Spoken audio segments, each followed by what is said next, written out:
Why does almost the entire world use one of just two words for tea? Why does Portugal say cha, while most of Europe uses some version of tea? And where did tea actually originate? In this video, we'll answer all three questions. Let's begin with the origins of tea. A well-known Chinese legend about the origin of tea tells the story of Shennong, who tested countless plants. In ancient times, people did not know which plants were safe, which could be used as medicine, and which were poisonous. To help his tribe find food and medicinal herbs, Shennong decided to venture into the mountains and wilderness, tasting and testing every kind of plant he could find. Shennong picked up every unfamiliar plant he found and chewed it carefully. He paid attention to its taste, its properties, and how it affected his body. During the day, he explored the mountains and tested different plants. At night, he recorded the effects of herbs on bamboo slips, carefully writing down what he had discovered. When he found useful medicinal plants, he brought them back to his tribe to help treat illnesses. One day, during one of his experiments, Shennong was severely poisoned. His face darkened, and he felt as if a fire was burning inside his body, spreading through his organs. Just as he was about to lose consciousness, a gust of wind swept through the mountains. A few leaves with a fresh scent drifted down from a nearby tree. Instinctively, he put them into his mouth and chewed them. Almost immediately, a cooling sensation spread through his body, and the pain and dizziness slowly began to fade. He realized that these leaves were not ordinary. They had the power to neutralize poison and restore clarity to the body.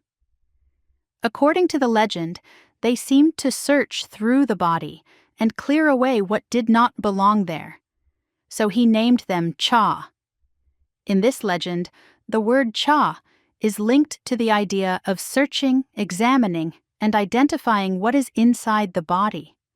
Over time, this sound became associated with tea and eventually evolved into the word we use today. Of course, this is just a legend, but it reflects a widely shared view. Tea originated in China, which is also the birthplace of tea culture. There are also alternative views. Some researchers point to wild tea plants discovered in places such as Sadia, in Assam, India, leading to what is sometimes called the Indian origin theory. Others suggest possible Southeast Asian origins as well. So far, however, these theories lack sufficient evidence and have not gained wide academic recognition. More specifically, the earliest natural home of tea is widely associated with what is now southwestern China, including Yunnan, Guizhou, and Sichuan. This mountainous region has a mild climate and abundant rainfall, creating ideal conditions for tea plants to grow. In places such as Xishuangbanna and Pu'er in Yunnan, ancient wild tea trees still grow. Some are more than 1,000 years old. The oldest tea king tree is over 1,700 years old. Remarkably, these trees are still producing tea leaves. They are often described as living fossils, offering strong evidence that this region lies at the core of tea's origins. Interestingly, the names and pronunciations of tea in different countries also reflect its Chinese origin. Around the world, the word for tea generally follows one of two main sounds, cha or te. The first corresponds to the Mandarin Chinese pronunciation, while the second comes from the Minnan dialect. Why does the same drink have two completely different names? The answer lies in the routes along which tea spread.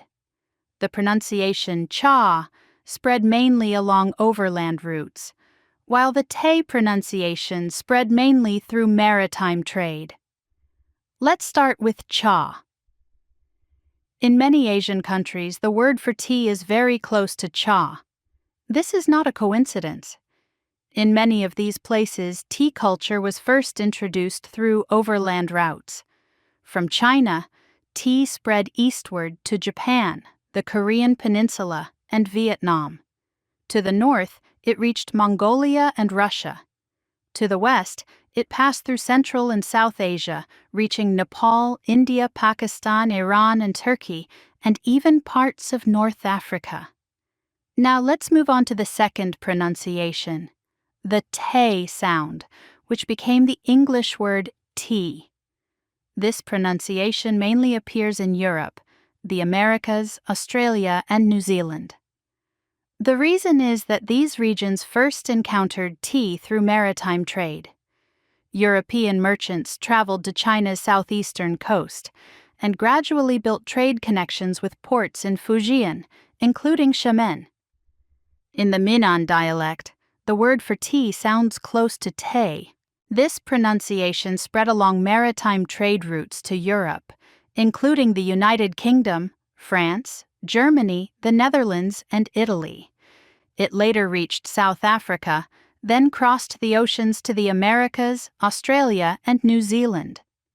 Most regions that encountered tea through sea routes preserved this pronunciation.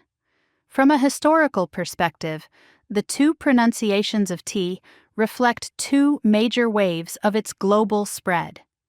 The first wave took place during the Tang dynasty. At that time, China experienced an unprecedented period of prosperity. Neighboring countries came to pay tribute, and tea culture, as an important part of Chinese civilization, quickly spread across East Asia. As a result, in regions that encountered tea early, such as Korea, Japan, and Persia, or modern-day Iran, the word for tea was based on cha. The second wave began in the 17th century. With the rise of the European age of exploration, maritime powers gradually reached China's southeastern coast. Tea then began to enter Europe on a large scale. As it entered European languages, many adopted a word based on the Minnan pronunciation te. Later, the British East India Company expanded the global tea trade and introduced large-scale tea cultivation in South Asia, further spreading tea to the New World.